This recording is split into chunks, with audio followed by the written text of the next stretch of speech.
तो दोस्तों चाय में कंघियों का यूज़ हम क्यों करेंगे?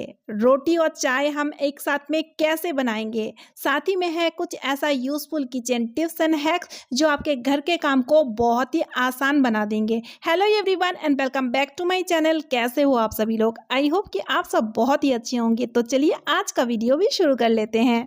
दोस्तों आज का मेरा पहला टिप बहुत ही यूज़फुल है जो आपको बहुत ही पसंद आएगा। बच्चे जब यूनिफ़ॉर्म पहन कर के स्कूल जाते हैं साथ ही में उनको टाई लगाना होता है। अब देखिए टाई बाँधना ना बहुत ही मुश्किल होता है, ख़ास तौर में बच्चे लोग को टाई बाँधना आता ही नहीं है और सिर्फ़ बच्चे को नहीं, बहुत सारी मम्मियों को भी टाई बाँधना ठीक-ठाक नहीं आता है और टाई बाँधना थोड़ा-सा डिफ़िकल्ट भी होता है। लेकिन आज मैं आपको एक बहुत ही आसान सरल तरीका बताऊँगी जिसके थ्रू आप बहुत ही ईज़ी तरीके से टाई बाँध पाएँगे। तो ये देखिए दोस्तों यहाँ पर हमने ले लिए हैं एक टाई और टाई को कुछ इस तरह से हम हाथों के ऊपर रखेंगे। देखिए कुछ इस तरह से, ठीक है। अब हमें क्या करना है, ये जो टाई का पीछे वाली छोर है इसको हम खींचेंगे कुछ इस तरह से और खींचने के बाद इस तरह से हम लपेटते जाएंगे। 3 बार लपेटना है कुछ इस तरह से। ये देखिए दोस्तों 3 बार हमने लपेट दिए हैं। अब देखिए इसका जो मिडिल वाला पार्ट है, ये वाली पार्ट को हम अंदर के साइड से खींच लेंगे। ये देखिए कुछ इस तरह से खींचेंगे और हाथ को निकाल लेंगे। ये देखिए दोस्तों हाथ को मैंने निकाल लिया है और इस तरह से जब आप खींचिएगा ना तो आप देखिएगा टाई जो है ना अच्छी तरीके से सेट हो जाएगा और इस तरह से आप बहुत ही ईज़ी तरीके से टाई को बाँध लेंगे। अब देखिए बच्चों को अब गले के साइड से इसको डाल दीजिएगा तो बहुत ही ईज़ी तरीके से टाई बाँध पाएँगे। अब टाई बाँधना बिल्कुल भी मुश्किल काम नहीं होगा, है ना? कितना बढ़िया सा और यूज़फुल आइडिया। तो चलिए अब देख लेते हैं अगला टिप। तो दोस्तों जब कभी भी हम न्यू टूथब्रश ले आते हैं और उसको जब यूज़ करते हैं ना तो दाँतों में बहुत ज़्यादा पेन होता है। क्योंकि पेन इसलिए होता है क्योंकि देखिए ब्रश का जो ब्रिशल होता है ना वो बहुत ज़्यादा हार्ड होता है और इसको कुछ दिन जब यूज़ कर लेंगे ना तो फिर ये सॉफ्ट हो जाएगा। लेकिन न्यू जब ले आते हैं तब यूज़ करने में काफ़ी ज़्यादा मुश्किल आती है और छोटे बच्चे को तो बहुत दिक्कत होती है। तो इसके लिए आप एक छोटा-सा काम कीजिए, जब भी आप न्यू ब्रश ले आएँ और उसको यूज़ करने से पहले फ्रीज़र में आधे घंटे के लिए ब्रश को रखा करें, ठीक है? इस तरह से फ्रीज़र में रख लीजिए। फिर उसके बाद आधे घंटे के बाद इसको आप निकाल लीजिएगा। फिर आप देखिएगा ब्रश का जो ब्रिशल है ना वो बहुत ही बढ़िया तरीके से सॉफ्ट हो जाएगा और उस ब्रश को यानी कि न्यू ब्रश को यूज़ करने में आपको बिल्कुल भी दिक्कत नहीं होगा। इसका ब्रिशल सॉफ्ट हो जाएगा जिस कारण आप जब ब्रश कीजिएगा ना तो बहुत ही आसानी से इसको यूज़ कर पाएँगे। तो चलिए अब देख लेते हैं अगला टिप।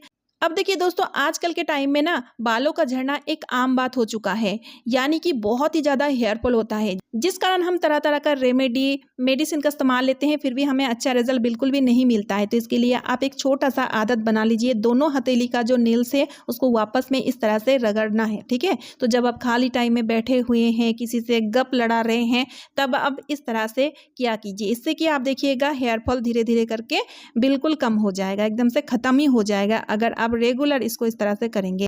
एक्चुअली क्या होता है, हमारे उंगलियों में कुछ एक्यूप्रेशर पॉइंट होता है जिसके दबाव से इस तरह से बहुत ही अच्छा रिजल्ट मिलता है। तो चलिए अब देख लेते हैं अगला टिप।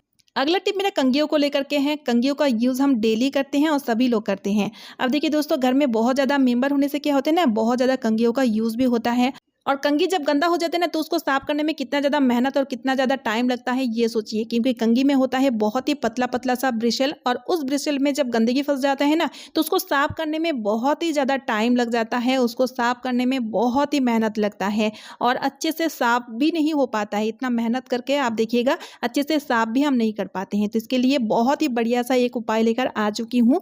तो सबसे पहले मैंने सॉसपैन में चढ़ा दिया है पानी, थोड़ा सा चाय पत्ती मैंने डाला है। जैसे ही ये थोड़ा सा गर्म हो जाएगा, थोड़ा सा बेकिंग सोडा इस तरह से इसमें आप डाल दीजिएगा। फिर उसके बाद आधा सेकंड के लिए कुछ इस तरह से इसको बॉईल कर लीजिए। फिर आप देखेंगे सॉल्यूशन बन करके तैयार हो जाएगा। और बेकिंग सोडा जैसे कि हम सभी को पता है इसमें होता है बहुत ही बढ़िया सा क्लीनिंग एजेंट। चाय पत्ती कोई भी प्लास्टिक चीज़ों को क्लीन करने में बहुत ही माहिर होता है, जिस कारण बेकिंग सोडा और चाय पत्ती का जो मिक्सअप है ना, इस कारण ये सॉल्यूशन बहुत ही पावरफुल बन जाता है अपने आप ही, ठीक है। इसमें कोई भी डिटर्जेंट पाउडर या अदर कोई सॉल्यूशन डालने की ज़रूरत बिल्कुल भी नहीं पड़ेगा। इस तरह से गर्म स्थिति में ही आप क्या कीजिए, जितने भी कंघी है उसको आप इस तरह से डाल दीजिए और कंघियों को इस सॉल्यूशन में अच्छी तरीके से डिप कर दीजिए, यानी कि सॉल्यूशन कंघियों में अच्छे से लगना चाहिए। और इसको ऐसे ही पूरे रात के लिए भीगने के लिए छोड़ दीजिएगा। तो इस तरह से भिगो के रखने से क्या होगा, ब्रिसल में फंसा हुआ जितने भी गंदगी रहेगा ना वो बहुत ही बढ़िया तरीके से सॉफ्ट हो जाएगा। सॉफ्ट होने के कारण सॉल्यूशन में वो गंदगी निकल जाएगा, आधा गंदगी सॉल्यूशन में ही निकल जाएगा और फिर उसके बाद हल्के से टूथब्रश की मदद से रब करना है। तो इस तरह से रब करने से आप देखिएगा कंघी बहुत ही अच्छी तरीके से क्लीन हो जाएगा और जिसे क्लीन करने के लिए ज़्यादा मेहनत ना ज़्यादा टाइम लगेगा। और दोस्तों इसका सबसे खास बात यह है कि एक साथ में आप बहुत सारे गंदे कंघियों को साफ कर पाएंगे और आपको बिल्कुल भी पता नहीं चलेगा, मेहनत आपके लिए बिल्कुल भी ज़ीरो हो जाएगा।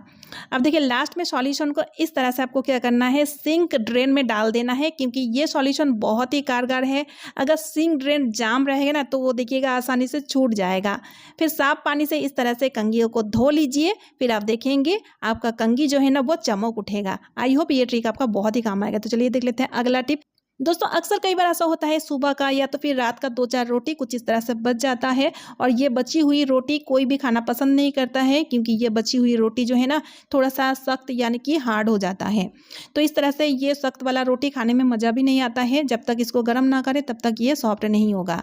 तो इसको गर्म करने के लिए जब हम तवा का इस्तेमाल करते हैं ना तो आधा रोटी जो है ना वो तवा में चिपक जाता है। तो ये बची हुई रोटी को गर्म करने का एक बहुत ही आसान सा तरीका, जिससे कि अलग सा गैस खर्च करके रोटी को गर्म करने की कोई ज़रूरत बिल्कुल भी नहीं पड़ेगी। तो देखिए दोस्तों चाय तो हम सभी लोग पीते हैं, सबके घर में चाय तो बनता ही है। तो आप एक काम कीजिए, जब भी आप चाय बनने के लिए रखें तो इस तरीके का जो जालीदार लीड आता है ना आप उसको ले लीजिए, ठीक है। अगर आपके पास इस तरह का जालीदार लीड नहीं है तो आप रोटी सेकने वाला जो जाली आता है उसका इस्तेमाल भी कर सकते हैं। तो लीड को कुछ इस तरह से सॉसपेन के ऊपर रख लीजिए और जितने रोटी को आप गर्म करना चाहते हैं ना तो इस तरह से इस लीड के ऊपर रख लीजिए। देखिए कुछ इस तरह से, इससे क्या होगा दोस्तों, चाय का जो स्टीम निकलेगा ना उसी के वजह से रोटियां बहुत ही बढ़िया तरीके से गर्म हो जाएगा यानी कि सिक जाएगा। बस आपको इस तरह से अलटते पलटते हुए रोटियों को गर्म कर लेना है और इस तरह से रोटियां बहुत जल्दी और बहुत ही अच्छी तरीके से गर्म हो जाता है ना। कितना यूजफुल और जुगाड़ू वाली आइडिया। उम्मीद करती हूँ कि ये वाला आइडिया आपका बहुत ही ज़्यादा काम आएगा। सो फ्रेंड्स आज का वीडियो मैं यही पे एंड कर रही हूँ। उम्मीद करती हूँ कि हमेशा की तरह आज का वीडियो भी आपको यूजफुल लगा है। वीडियो यूजफुल लगने पे वीडियो को ज़्यादा से ज़्यादा शेयर कर दीजिएगा, एक लाइक करके मुझे मोटिवेट कीजिएगा। चैनल पे न्यू यानी कि पहली बार आए हैं तो चैनल को सब्सक्राइब ज़रूर कर लीजिएगा। तो चलिए मिलती हूँ नेक्स्ट वीडियो में। Bye friends and take care.